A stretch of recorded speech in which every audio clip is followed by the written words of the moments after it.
Do you remember the sound? It wasn't just the television, already blaring cartoons before 7 a.m. It wasn't just the click of the remote as you flipped past the painfully adult morning news shows. It was the sound of processed grain, of dehydrated marshmallows, of pure crystallized sugar hitting a ceramic bowl with a high-pitched rattle. It was the sound of a Saturday morning in the 1990s. This was an era when the cereal aisle was a neon-lit war zone of competing mascots, high-fructose corn syrup, and the ever-present, legally mandated phrase, part of a complete breakfast. We were kids. We didn't care about the complete breakfast. We cared about the prize inside. We cared about the cartoon on the box, and we cared about the taste. But just as quickly as they appeared, promising us everything from the power of flight to the ability to turn milk into a chocolatey sludge, they vanished. They became ghosts in the supermarket, lost relics of a pre-internet, pre-health-conscious world. Today, we're pouring a bowl of nostalgia and asking the question, whatever happened to the greatest disappeared cereals of the 1990s? Our first entry isn't just a cereal, it was a cultural paradox. It was the cereal industrial complex, finally dropping all pretense. We're talking, of course, about Oreo O's. The description is almost laughably simple. It was Oreo cookies, but in cereal form. The execution, however, was precise. They were tiny, perfectly formed O's of that familiar, dark, slightly bitter chocolatey grain. But the masterstroke was the creme. They weren't filled. That would be a structural nightmare. Instead, they were flecked with tiny white stuff bits, dehydrated specks of sugary frosting that in theory rehydrated in the milk to approximate the taste of an Oreo. And it worked. The sound they made hitting the bowl was a light, sugary clatter. The taste was uncanny. You got the dark cocoa, and then you got the sharp, sweet blast of the creme. It didn't just turn the milk into chocolate milk, it turned it into a sweet, slightly thick, cookie-flavored slurry. The box was just as bold, the bright, familiar blue of an Oreo package screaming at you from the cereal aisle. The context for this cereal was pure, unadulterated transgression. This was the one time your parents, for some inexplicable reason, agreed to let you have cookies for breakfast. It felt like you were getting away with something. It was the kids' equivalent of a corporate loophole. You'd eat it fast, shoveling it in before the parental authority in the room fully processed what was happening. It wasn't tied to a specific cartoon mascot because it didn't need one. It had the most powerful mascot in the supermarket, the Oreo name itself. So why did a cereal this popular, this ingenious, disappear from American shelves? The answer isn't poor sales.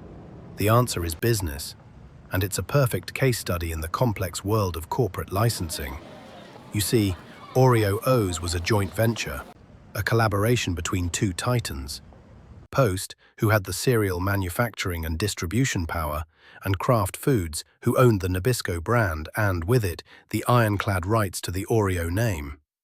This partnership, formed in 1997, was a massive success. But corporations, like people, get divorced. In 2007, the co-branding deal between Post and Kraft expired and was not renewed. The specific reasons remain locked in boardrooms, but this split was part of a larger divergence in corporate strategy. Kraft was moving in one direction, and Post's parent company at the time, Ralcorp, was moving in another. Suddenly, Post was no longer allowed to use the Oreo name or likeness in the United States. The cereal was a hit, but the legal right to produce it evaporated, and so it vanished. Not because of a health craze, not because of low demand, but because two mega-corporations couldn't agree on the paperwork. For years, Oreo O's became a strange piece of forbidden fruit. It was still produced by Post, but only in South Korea, where the licensing agreement was different.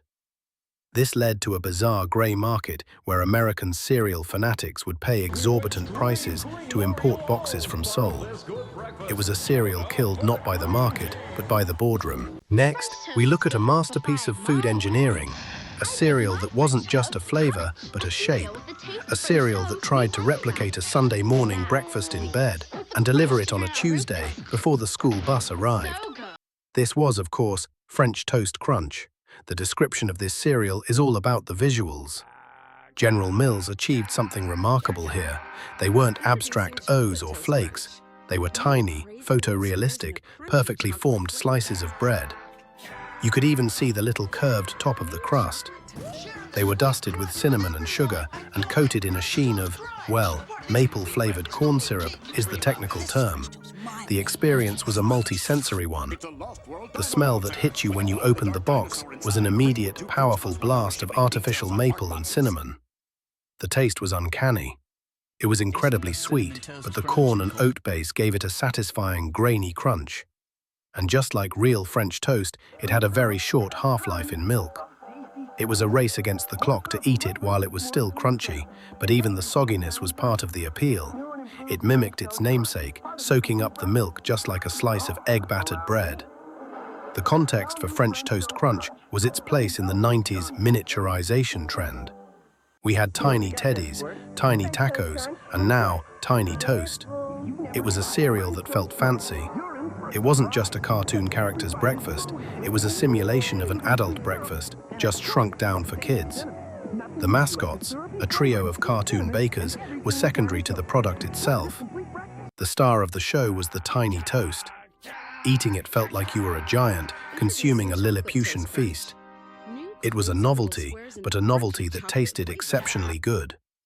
So, what happened? Why would General Mills kill a product that was so beloved? This wasn't a case of a licensing deal. This was a case of product line consolidation and good old-fashioned cannibalization. French Toast Crunch was introduced in 1995, but it had a powerful, established older sibling living in the same house. Cinnamon Toast Crunch. From a business perspective, both cereals were occupying the same market niche, the cinnamon sugar-dusted grain square or shape. While French Toast Crunch was popular, it was dividing the market share. And critically, its complex, molded shape almost certainly had higher production costs than the simple, flat squares of Cinnamon Toast Crunch. As the 2000s dawned, marketing budgets tightened, and the first health whispers began. Cereal companies started to trim the fat, focusing their resources on their core, billion-dollar power brands. French Toast Crunch was deemed a flanker brand. It was stealing sales from its more successful, cheaper-to-make sibling without significantly growing the category as a whole. In 2006, General Mills made the strategic, if heartbreaking, decision to exit from the US market. They consolidated their efforts, pouring all their marketing dollars into the unstoppable juggernaut of Cinnamon Toast Crunch. French Toast Crunch was a victim of friendly fire, a casualty of a successful brand simply being too similar to an even more successful one. Its story, however, has a unique epilogue. After an 8-year absence and a relentless online campaign by nostalgic millennials, General Mills resurrected it in 2014, proving that sometimes consumer demand can, in fact, reverse a cold, hard corporate decision. In the late 90s, the cereal aisle wasn't just competing with itself. It was competing with Hollywood. And our third entry is perhaps the greatest example of a media tie-in cereal, a product that existed for one reason only, to be a physical piece of a pop culture phenomenon. We are talking about Post's Reptar Crunch. The description of this cereal was pure chaos in the best possible way. The cereal itself was a mix of jagged, monster-themed purple corn and oat shapes. But the cereal wasn't the point. The gimmick was the point. Like its cinematic counterpart, Reptar cereal was designed to turn your milk green. This was achieved with tiny green flavor crystals, or crunchlets, dehydrated artificially colored sugar bits that dissolved in the milk, creating a radioactive, ecto-cooler green swamp in your bowl. The taste? Honestly, it was a fairly generic, sugary, fruity pebble-esque flavor. No one ate Reptar Crunch for the nuanced flavor profile. You ate it for the experience. The box art was spectacular. It featured Reptar, the chaotic, Godzilla-like anti-hero from the Rugrats universe, smashing through a bowl, roaring at the consumer. It was loud, it was obnoxious, and to a 9-year-old, it was perfect. The context of this cereal was everything. This was not a part of a complete breakfast. This was an event. It was released in 1999 to tie in with the explosive popularity of the Rugrats movie. The ritual was simple. You begged your parents for it at the store, you got it home, and you ate it while watching Rugrats on Nickelodeon. It was a multi-sensory cross-platform marketing experience. You were watching the cartoon and you were eating the cartoon. The joy wasn't just the sugar, it was the feeling of being in on the joke, of bringing a piece of that anarchic, animated world onto your breakfast table. So why did this neon green monster disappear? The answer is simple. Its product life cycle was intentionally short. Reptar Crunch is the perfect case study in the economics of the licensed promotional product. First, let's talk costs. To even print Reptar's face on the box, Post had to pay a massive licensing fee to Viacom, the owners of Nickelodeon.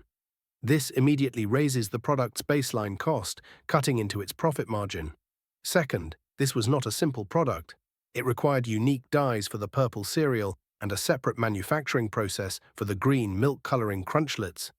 This complexity adds even more to the production cost. These high costs were not a problem. They were a marketing expense.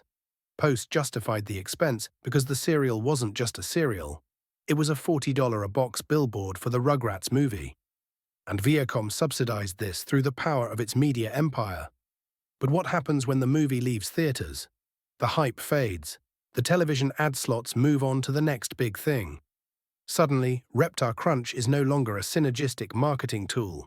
It's just a very expensive, very green, generic-tasting cereal sitting on a shelf. Its market justification evaporated the moment the film's box office run ended. Reptar Crunch was never meant to be a permanent fixture.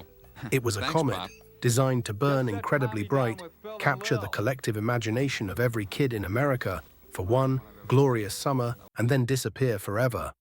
It was a short-term promotional expense, and it did its job perfectly.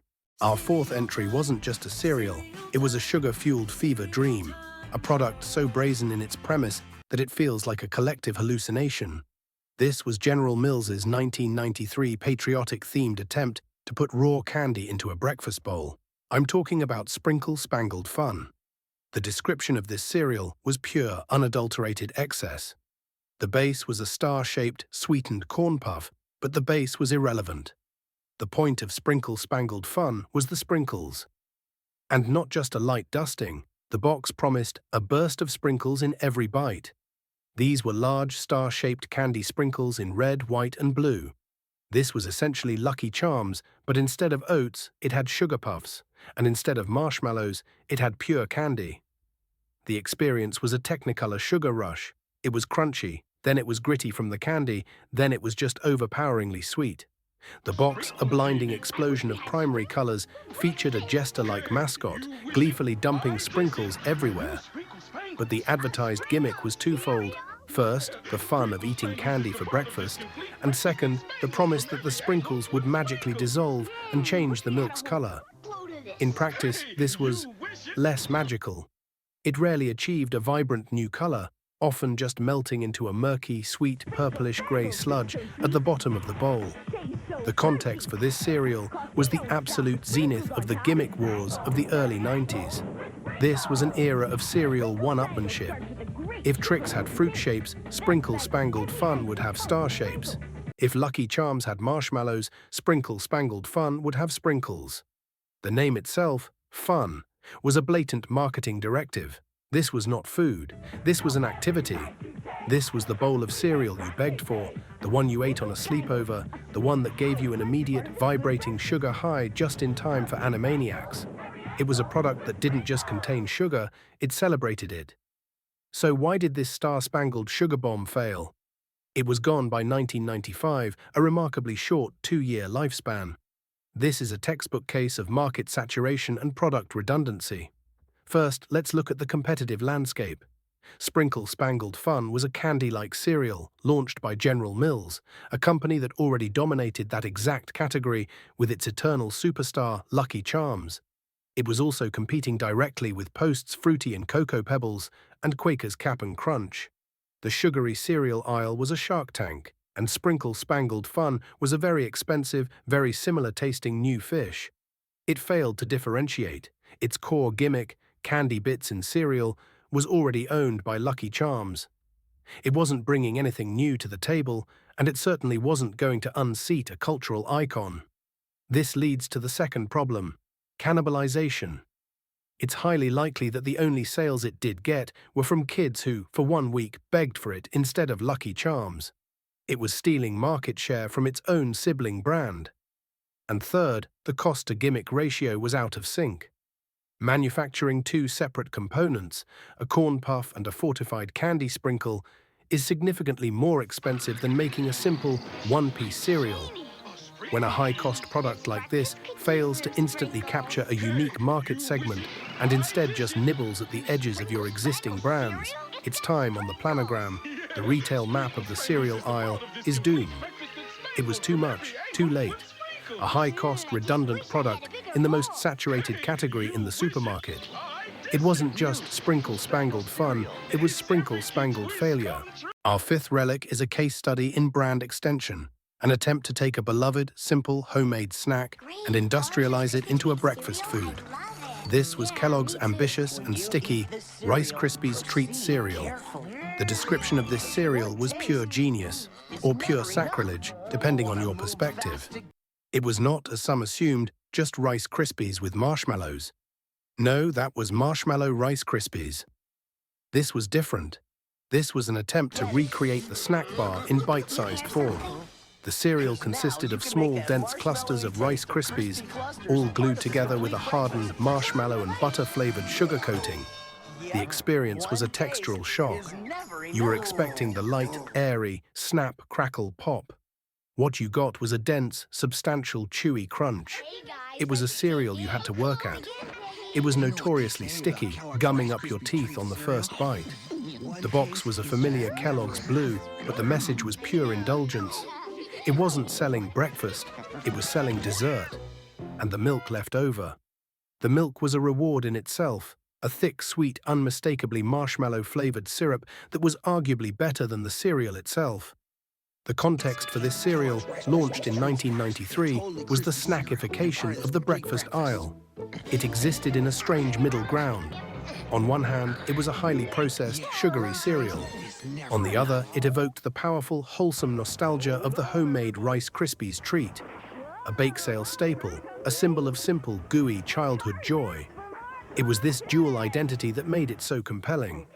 It was also one of the first cereals that was almost better eaten dry. It was a perfect, handheld, post-school snack, a direct competitor to the actual Rice Krispies Treats bar. So why did a cereal with such a beloved namesake get pulled? This is a classic tale of brand dilution and cannibalization. First, let's look at the core brand. Rice Krispies, the original, is one of the most powerful neutral brands in the supermarket. It's a big three cereal, a staple that parents trust. It's perceived as wholesome, simple, and relatively healthy. Rice Krispies Treats cereal was not that. It was an explicit sugar bomb, a dessert in a box. This created brand dissonance. It blurred the identity of the core brand. Was Rice Krispies a simple, wholesome grain, or was it a marshmallow candy delivery system? Second, it cannibalized its own siblings. It competed directly with Kellogg's own Rice Krispies Treats bars for the snack market, and it competed with regular Rice Krispies for the breakfast market. It was a product without a clear, defined territory, but the biggest factor was the shifting consumer tide. As the late 90s and early 2000s progressed, the first major wave of public concern about childhood obesity and sugar began. A cereal that literally had treats in its name was a poster child for the problem. It was a difficult product for Kellogg's to defend from a nutritional standpoint. From a business side, it was also far more expensive to produce. Creating sticky, uniform clusters is a complex, messy, and costly manufacturing process compared to the simple puffing of rice. Ultimately, Kellogg's made a strategic retreat. The cereal was a high-cost, low-margin, brand-confusing product that was attracting negative attention in a changing health landscape.